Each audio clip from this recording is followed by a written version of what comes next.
Halo, jumpa lagi dengan Muse Channel.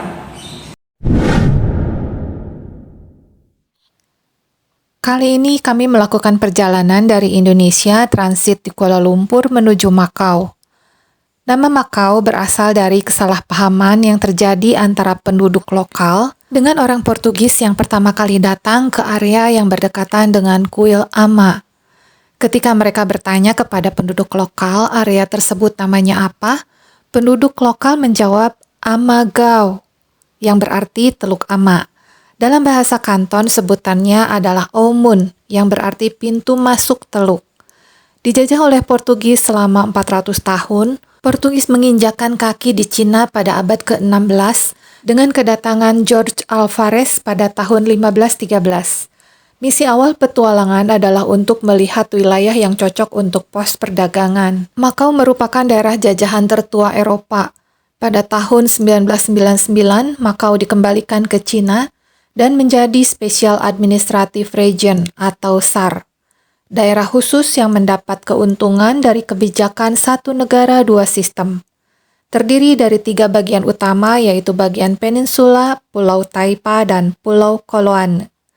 Berada di bagian barat delta Sungai Mutiara yang bermuara di Laut Tiongkok Selatan.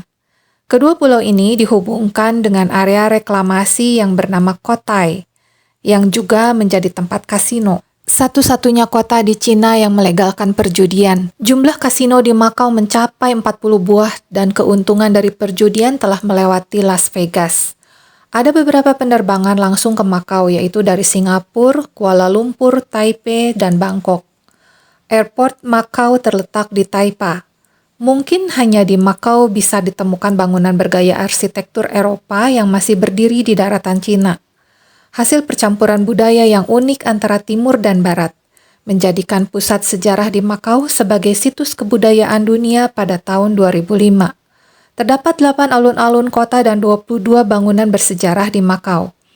Tempat wisata di Makau sangat mudah untuk diakses, cukup dengan berjalan kaki karena jaraknya dekat satu sama lainnya. Selain disebut sebagai kota sejarah, Makau juga disebut sebagai kota masa depan, karena banyak gedung pencakar langit dan teknologinya yang sudah sangat maju.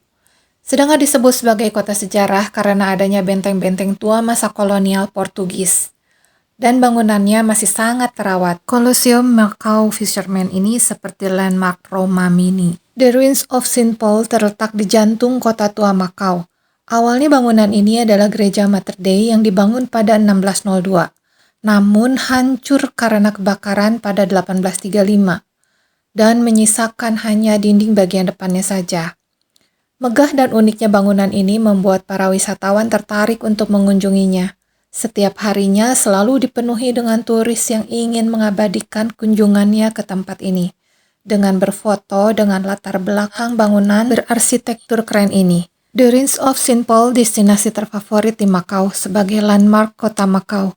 Dilihat dari bentuknya, bangunan ini seperti pintu gerbang yang sangat megah. Di belakangnya ada kios-kios penjual souvenir dan di depannya ada penjual makanan seperti jagung dan sate makanan olahan seafood. Senado Square terletak di antara Ruins of St. Paul dan bangunan Lille Senado. Kini telah menjadi pusat pertokoan dan restoran dengan hidangan Eropa dan Cina. Berada di jantung kota Makau, Senado Square merupakan area pejalan kaki yang sangat menyenangkan. Spot yang mengesankan adalah bangunan-bangunan tua dengan arsitektur kolonial Portugis. Ini merupakan alun-alun utama Makau. Selalu ramai dikunjungi pejalan kaki yang ingin menikmati megahnya bangunan di sekelilingnya. Ciri khas Senado Square selain gedungnya yang berwarna-warni, juga lantai batu dengan pola yang bergelombang. The Venetian Macau, area terintegrasi antara mall, kasino, dan hotel. Di sini adalah tempat untuk memuaskan hasrat untuk berbelanja. Karena di mall ini ada banyak toko dengan brand internasional. Menariknya lagi, bisa merasakan keromantisan naik gondola seperti di Venesia, Italia. Tetapi ini indoor. Ada sungai-sungai kecil yang mengitari mall ini. Perjalanan di Makau ditutup dengan mengunjungi kasino Lisboa di malam terakhir. Lalu keesokan harinya dengan menggunakan kapal turbojet ferry menuju Hong Kong kurang lebih 135 Hong Kong dolar, memakan waktu sekitar 1 jam. Macau terletak 65 km di sebelah barat Hong Kong. Kapal-kapal ini mengangkut lebih dari 10 juta penumpang per tahunnya.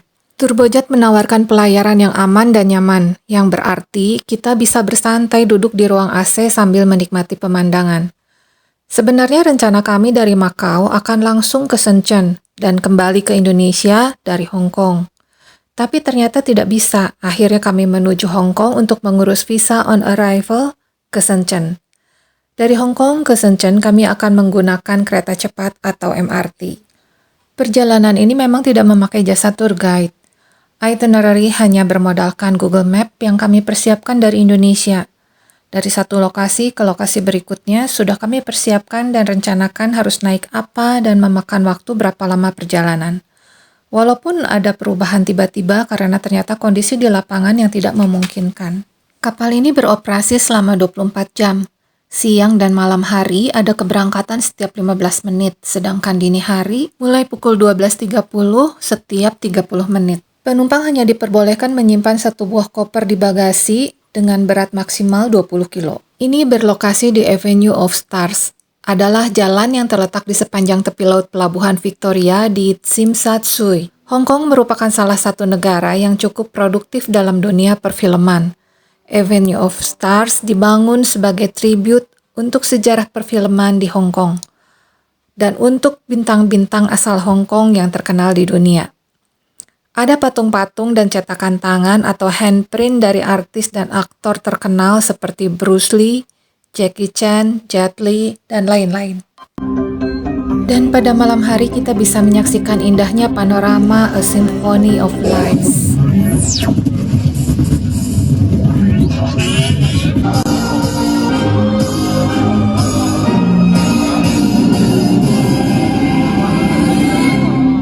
Dengan menggunakan MRT, akhirnya tibalah di Disneyland. Salah satu destinasi wisata favorit terutama untuk anak-anak. Ini adalah sebuah resort atau taman hiburan yang didirikan oleh Walt Disney Company dan pemerintah Hong Kong di tanah sebelah Teluk Penny, Pulau Lantau, Hong Kong. Destinasi berikutnya adalah Shenzhen. Karena waktu yang sangat terbatas, di Shenzhen kami hanya sempat mengunjungi pusat penjualan barang elektronik yang canggih-canggih dengan harga yang miring. Mall ini cukup besar, terdiri dari beberapa lantai, sehingga membutuhkan waktu yang cukup panjang untuk menjelajahinya.